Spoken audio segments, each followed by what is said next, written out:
Sandra here at Homesteading Ways, and welcome back. If you're a new person, go ahead and hit that subscribe button because I think you're going to like a lot of the videos. But anyhow, today I wanted to talk to you about 5 different frugal health and beauty tips or hacks. Most of my life I've been frugal, mostly out of necessity, but sometimes just because I don't like to waste money and I like to use what I already have. And so these tips are doing pretty much that. They're using what we already have in our houses for something good for us. So let's get started. Okay, the first one is milk. Now this is a 1/4 cup, but you really don't need that much, probably only a couple of tablespoons. And milk is really, really good for your skin. And so what I do with this is I use it as a face wash. Now, you go and you take your makeup off if you have any on. I mean, men can do this too. It's the lactic acid in there that really helps your skin. And this is good for people like me who have sensitive skin, but it's also good for pretty much anybody who has skin. It moisturizes, it softens your skin, so it will help soften any of those lines you have. But another really important thing that it does is it fades.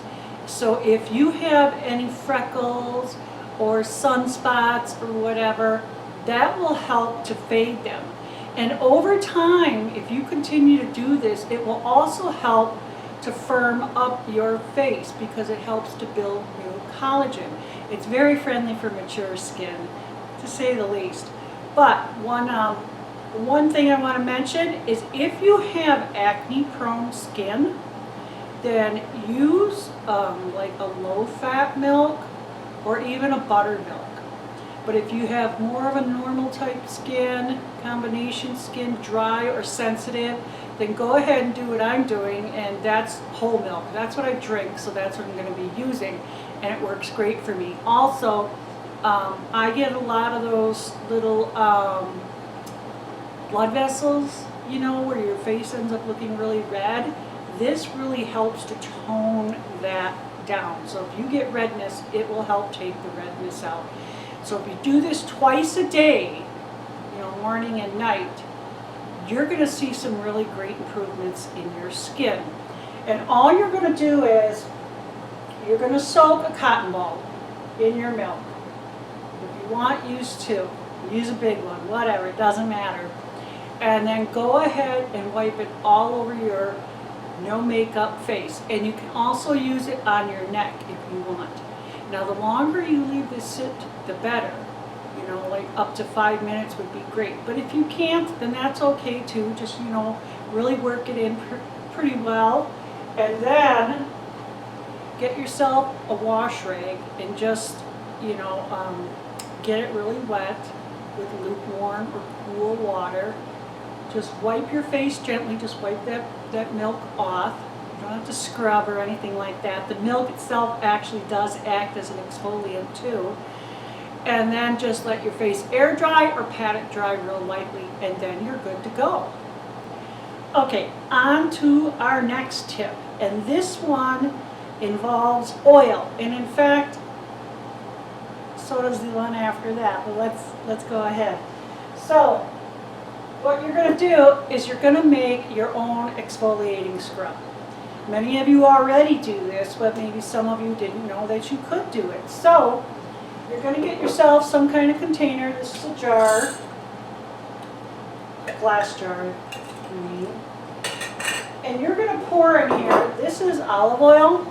You can use a variety of oils, whichever you like to use. You can use grapeseed oil, you can use apricot, you can use avocado, whatever. Now, I'm doing this measurement right now, just kind of sort of for a single use.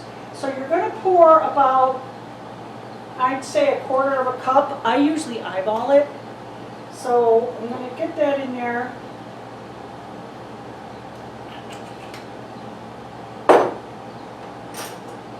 And then here I have a 1/4 cup of sugar.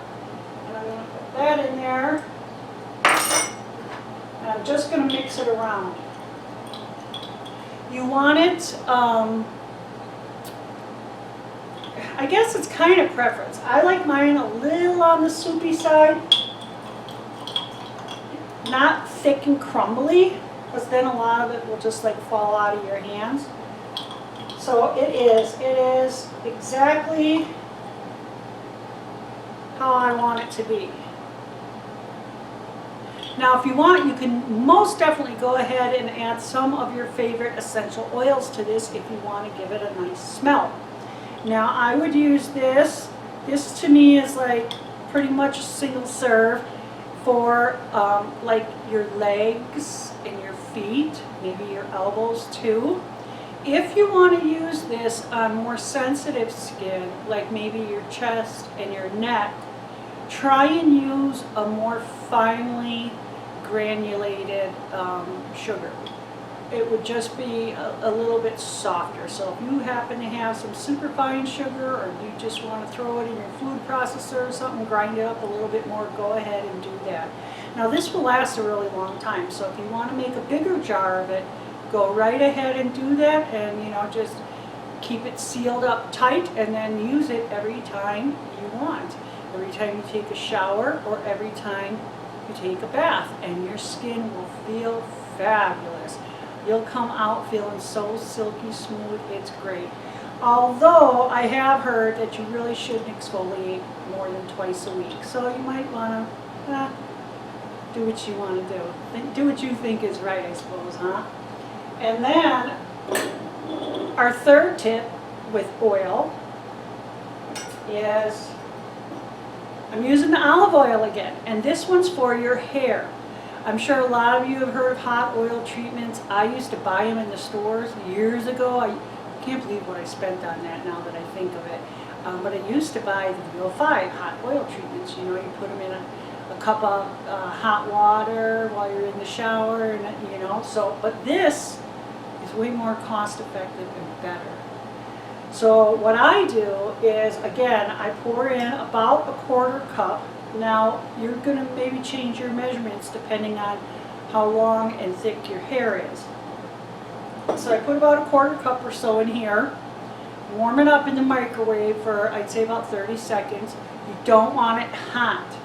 You just want it warmer than room temperature, so kind of lukewarm, just a little warmed up. And then I put my hair in a ponytail. You want to go about halfway down. You don't really want to get this in your roots and stuff. You just want it down the halfway of your hair, because that is where it needs it most. That's where your hair tends to be dry and where you're going to end up with split ends. So once your hair's in the pony and you got your oil all nice and warm, I start off by just literally dunking my hair in there, and then I kind of start working the oil up to where the ponytail tie is. Do this over a sink if you want, because it could get a little messy. But once you have that hair pretty much saturated, you don't want it dripping all over, but you know that you got most of your hair, go ahead and either wrap that pony in some plastic wrap, or put it up and put a shower cap on. And then you're going to want to sit for like 10-15 minutes. That's good enough. And then you just head on into the shower and wash your hair. Use a good amount of shampoo, but you really don't need to shampoo it twice. Once is good enough. It will come out and your hair will be silky smooth and shiny, and it'll be lovely. So I normally will do this like once a week, but depending on how often you wash your hair, how much hair you have, whatever, you may want to do it more often or less often. Use your own judgment. On to tip number 4. This one involves a heavy cream. Whatever kind of heavy hand or foot cream you have, that's what you're going to want to use. This is all about your feet. And I learned about this in my 20s, and I started doing it then. And now I don't do it very often because I don't need to, but I still will do it every now and again because it feels good and it's good. Anyhow, This is for a lot of people who have very dry feet. You know, some of you have those super bad heels, sometimes even cracked. Just a lot of, you know, really thick, dry skin. Well, if you want, you can start off by soaking your feet for a little while in a little Epsom salt bath or just water by itself, 5-10 minutes. You don't have to, but that, if your feet are really bad, that does help to start the softening process. So if you do that, go ahead and dry your feet. If you don't do it, your feet are already dry, so let's do this. You're going to slather this, and I mean slather it all over your feet, tons of it, what you normally wouldn't put, the amount. And then, on top of that, you're going to put a bag on each foot. If you want to tie it at your ankle, have at it. If you don't, that's fine too. After that, you're going to put on your slippers or your shoes, because one, we don't want you falling on this slippery concoction, and also that helps to keep the heat in, and the heat, it really makes this work. So you're going to keep that on for anywhere from an hour up to 3 hours. So go ahead and get your housework done, read a book, watch a movie, take a nap, whatever you want for the next hour or so. And then when that time is up, go ahead and take the bags off, get yourself a nice soft cloth and wipe off whatever excess is left. And there probably won't be much. It probably soaked in. Your feet will feel fabulous. These are going to be so softened up, you won't believe it. Now, if you have really bad feet, you're going to want to repeat this, you know, at least once a week until your feet are a little bit more healed up. And once your feet are healed up, remember that every time you take a bath or a shower, right when you get out, apply that heavy cream again and put your socks on or something else to maybe help hold that in a little while, so that you don't end up having that dry of feet again, because it can be painful and itchy. So that is tip number 4. Oh, and if you don't happen to have a hand or foot cream right yet, in a pinch you can use petroleum jelly. I don't like using that, especially long term, because it's not good for your skin if you use it repeatedly. But if it's just a one-time deal and that's all you got, then go ahead and use it. Now let's move on to tip number 5. Now this one is a tip many of you know, but maybe there's some out there that haven't heard of it. So I'm going to bring it up.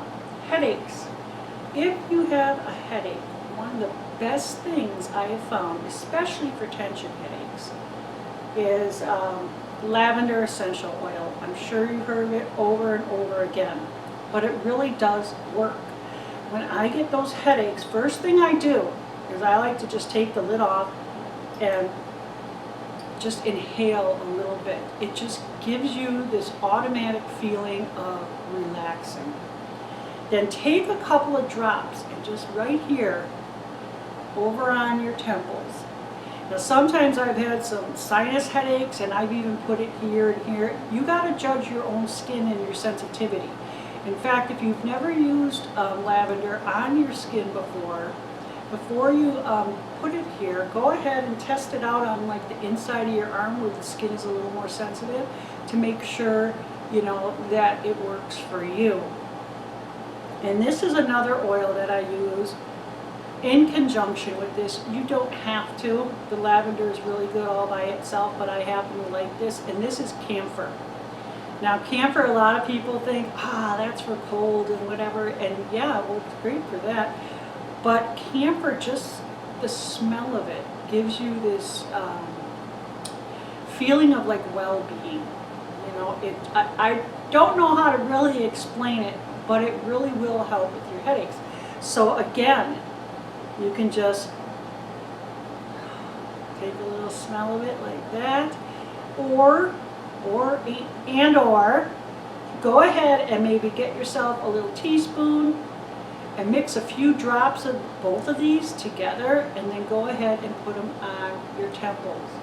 And of course, do the same thing with the camphor with testing to make sure your skin is okay with it. Anyhow, these are my 5 frugal health and beauty tips. I hope you liked them. I hope they can help you out somewhat. Thumbs up the video if you liked it. That would be great. It was nice talking to you. And you take care.